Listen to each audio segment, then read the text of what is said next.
মন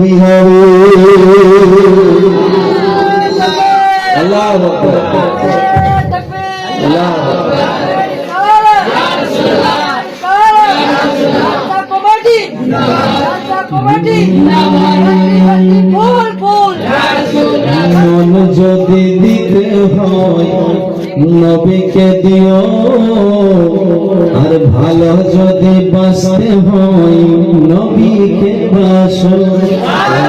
মন যদি দিতে হয় নবীকে দিও, আর ভালো যদি বাঁচতে হয় নবীকে বাসো। মনের দুঃখ বেদনা সইতে তো পারি না, মনের দুঃখ বেদনা সইতে তো পারি না, সেই নবীজির মোহাব্বতে দরুদ পড়িও। মন যদি দিতে হয় নবীকে দিও, আর ভালো যদি বাঁচতে হয় নবীকে বাসো। সারা জীবন কেঁদেছিল এই যে দুনিয়ায়, এখনো শুয়ে কাঁদেন আপন রোজা। মা আমেনা বলতেন আমার পেটে বাচ্চা আছে, কিন্তু আমি আপনার বুঝতে পারি না, আমাকে উল্টি আসে না, আমি আমেনার পেট বড় হই না। মা আমেনা বলতেন আমি আপনার এটা অনুভব করতে পারছি না যে আমার পেটে বাচ্চা। কেন বাচ্চা থাকলে তো পেট বড় হয়, বাচ্চা থাকলে তো উল্টি আসে, বাচ্চা থাকলে তো আর কাম কাজ ভালো লাগে না, কিন্তু আমি আমেনার একটাও আমি দেখতে পাচ্ছি না। আমেনা বলতেছি কি, আমি কয়েকটা কারণে বুঝতে পেরেছিলাম আমার পেটে বাচ্চা আছে। একটা কারণ তার শুনে যান ভাই, একটা কারণ হলো কি, মা আমেনা বলতেন আমি একদিন রাত্রে বেলা ঘুমিয়ে গেছি, আমি আরাম করতেছিলাম, আমি ঘুমন্ত অবস্থায় দেখতেছি আমার ঘরটা যেন নূরানা নূর হয়ে গেছে, আলোকিত হয়ে গেছে, উজালা হয়ে গেছে। দেখতে পাচ্ছি আল্লাহর তরফ থেকে একজন ফেরেশতা এসেছে। বলুন সুবহানাল্লাহ। আমিনা বলতেছেন কি, আমি দেখতেছি একটা ফেরেশতা, যে ফেরেশতাটা এসে আমাকে বলছেন আমিনা, ও আমিনা, মুবারক মুবারক মুবারক মুবারক মুবারক। আমি বললাম কিসের মুবারক? বলছে আমিনা মুবারক খুশামদিদ। বলছে কিসের খুশির খবর জানাচ্ছেন?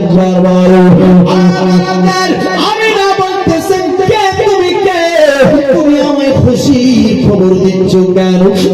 তুমি আমায় চিনতে পারোনি? ও আমিনা, আমি হলাম আল্লাহর তরফ থেকে আল্লাহর ফেরেশতা, একজন নূরি ফেরেশতা। আমিনা মুবারক হলো এই জন্য যে একটা বেটা আছে তোমার পেটে। ও আমিনা, তবে খুশির খবর এটা যে সে কোন সাধারণ বেটা নয়, দুনিয়ার ছেলেদের মতো নয়, ও এমন বেটা আছে তোমার পেটে যে আমরা ফেরেশতাদের নবী হবে, জিন্নাতেরও নবী, ফেরেশতাদেরও নবী, আসমানেরও নবী, চন্দ্র সূর্যেরও নবী, গ্রহ তারারও নবী। ও আমিনা সবারই নবী। মা আমিনা বলতেন আমি আপনার এই খবরটা ফেরেশতার মাধ্যমে জানতে পেলাম। এবং আমিনা বলতেন আমি আপনার যাচ্ছি কোথায়? আপনার যখন আমি যাচ্ছিলাম আপনার বান্ধবীর সঙ্গে আপনার পানি আনতে, বান্ধবীদের সাথে আমি যখন পানি আনতে যাচ্ছিলাম কুয়ার মধ্যে, কিন্তু পানি আনতে তো যাই। আমিনা বলতেছেন কি, যখন আমি রাস্তা দিয়ে যাই, আমি যখন যাই বান্ধবীদের সাথে, আমার সঙ্গীদের সাথে, আমার সঙ্গীরা যায়, আমার সঙ্গীরা রোদ্রে থাকে, কিন্তু আমি আমিনা যখন রাস্তা দিয়ে যাই রোদ্র লাগবে কি, ওই রোদ্রের সামনে বাদল এসে ছায়া দিয়ে দেয়, বাদল এসে ছায়া দিয়ে দেয়। মা আমিনা বলছি এটা শুধু নয়, মা আমেনা বলছি আমি যখন চলি তখন কাটার উপর পাথর, আপনার পাথরের উপর যখন আমি আমার পাটা রেখে দিই, সঙ্গে সঙ্গে কাটা পাথর বাদে আপনার যেন নরম হয়ে যায় তোলার মতো। আমি আপনার চলি, আমার বান্ধবীরা আপনার পানি উঠালো, সবাই কিভাবে উঠায়, রশি আপনার বালতির মধ্যে রশি আপনার বেঁধে টেনে টেনে টেনে টেনে আপনার কুয়া থেকে পানি উঠালো। মা আমেনা বলতেছে যখন আমার পালা আসলো আমি চাইলাম রশিটা আপনার বালতিতে বেঁধে আমিও টেনে উঠাবো, আমি দেখতেছি কি অটোমেটিক যেন কুয়ার পানি উপর দিকে আসতেছে। জোরে বলেন সুবহানাল্লাহ। পানিটা নিয়ে সেখান থেকে যেন চলতেছে। আমেনা বলতেছেন কি আমি আবার আরো দেখতেছি কি যে আমি দেখতেছি যে একটা এরকম দল পাখি, যে পাখিরা আমার উপর দিক দিয়ে যায় আর যেন আপনার বারান্দায় আবার আমার সামনে এসে সাইড হয়ে যায়। আমি না একদিন বসে বসে চিন্তা করতেছি ব্যাপারটা কি, কারণটা কি।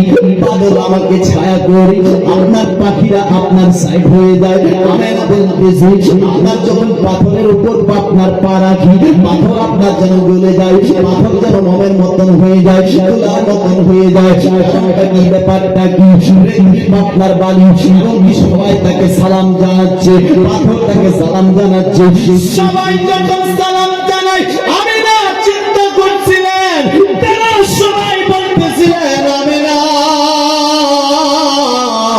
আমেনা ও আমেনা একটা কথা শোনো না আমেনা, এটা আমরা তোমাকে এই জন্য সালাম দিই, এই জন্য আদব করি আমেনা, তোমার পেটে যেই বাচ্চাটা আছে তিনি একজন এরকম নবী হবে যে নবী আমরা বালি পাথরের